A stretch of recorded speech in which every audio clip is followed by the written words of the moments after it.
সর্বপ্রথম জানবো হচ্ছে আমাদের পিএইচপিটা কি? পিএইচপিটা হচ্ছে একটা প্রোগ্রামিং ল্যাঙ্গুয়েজ। এটা খুবই সংক্ষিপ্ত হয়ে গেল, তাই না?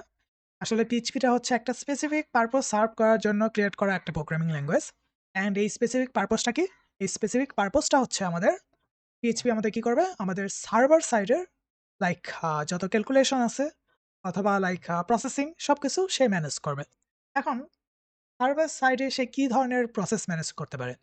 সার্ভার সাইডে পিএইচপি আমাদের ডাটাবেস থেকে ডাটা নিতে পারে, ইমেজ মডিফিকেশন করতে পারে, টেক্সট মডিফিকেশন করতে পারে, টেক্সটের ডিজাইন চেঞ্জ করতে পারে। ওকে? যত প্রকার হাইপার টেক্সট আছে সব কিছু কম্পাইল করতে পারে। ওকে? এই পিএইচপি। অ্যান্ড কম্পাইল করে আমাদের একটা প্রপার সুন্দর দেখা একটা ওয়েবসাইট সে রিটার্ন করতে পারে। ওইটাই আমরা আমাদের ব্রাউজারে দেখতে পাই। কেমন? সো ব্যাকএন্ডে যেই আমাদের সার্ভারে যে রেন্ডার করতেছে সবকিছু একটা সুন্দর দেখা ওয়েবসাইট। ওকে? এই যে কাজটা করতেছে এটা আমাদের পিএইচপি করে থাকে। শুধু যে পিএইচপি এই কাজ করে এমন না। বর্তমানে আরো অনেক ধরনের প্রোগ্রামিং ল্যাঙ্গুয়েজ চলে আসছে এই কাজের জন্য। কিন্তু পিএইচপিটা কেন এখনো পর্যন্ত খুবই পপুলার অ্যান্ড আমরা এখনো কেন এই পিএইচপিটা শিখতেছি? কারণ হচ্ছে পিএইচপিটা সর্বপ্রথম আসছিল হচ্ছে আমাদের 1995 এ। এটা ক্রিয়েট করছিল হচ্ছে রাসমস। ওকে? এই রাসমস এটা কেন ক্রিয়েট করছিল জানেন? রাসমস এটা তার একটা পার্সোনাল পোর্টফোলিও ওয়েবসাইটের ভিজিটর ট্র্যাকিং সিস্টেম এড করার জন্য আরকি ক্রিয়েট করছিল। কিন্তু পরবর্তীতে কি হলো? এটা এত লাইক পপুলার হইছে যে অনেকে দেখছে যে এটা একটা এত ভালো কাজ করতেছে। সো এটাকে সে আপডেট করে লাইক বর্তমানের যে মডার্ন পিএইচপি এই পর্যন্ত এরকম একটা পিএইচপিতে পরিণত হইছে। ওকে? সো এই পিএইচপি লাইক এখন আমরা কেন শিখতেছি? কারণ হচ্ছে আপনি যদি খেয়াল করেন পিএইচপি তো 1995 এ আসছে। প্রপারলি একটা আসছিল।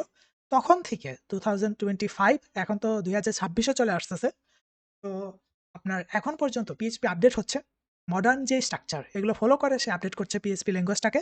সাথে কি হচ্ছে পিএইচপিটাকে অ্যাডপ্ট করে কিছু মার্কেটে ফ্রেমওয়ার্ক পাবেন। তার ভেতরে কি আছে? আমাদের লাইক কোডিঙ্গার আছে, স্যামফনি আছে অ্যান্ড আমাদের লারাভেলটা আছে। তার ভিতর লারাভেলটা খুবই ফেমাস একটা ফ্রেমওয়ার্ক আপনারা জানেন। তো লারাভেলের কোর যেই সম্পূর্ণ লাইক বেস এটা হচ্ছে আমাদের পিএইচপি এর উপর নির্ভর করেই। ওকে? তো আপনি যদি তাহলে চিন্তা করেন যে লাইক এখনো পর্যন্ত যদি মার্কেটে থাকা ভালো ফ্রেমওয়ার্ক কোম্পানিজ যদি পিএইচপিকে তার যে অ্যাপ্লিকেশন ক্রিয়েটে ইউজ করে থাকে, তো আমরা কেন ইউজ করব না? সো আমরা তো আসলে পিএইচপিটা শিখবো হচ্ছে যে পিএইচপি ডেভেলপমেন্টের জন্য এমন না। আমরা পিএইচপিটা শিখবো হচ্ছে আমাদের ফ্রেমওয়ার্ককে যাতে আমরা ভালো করতে পারি। ফ্রেমওয়ার্কটা যাতে বেটার ওয়েতে আমরা ইউজ করতে পারি এজন্য। কেমন?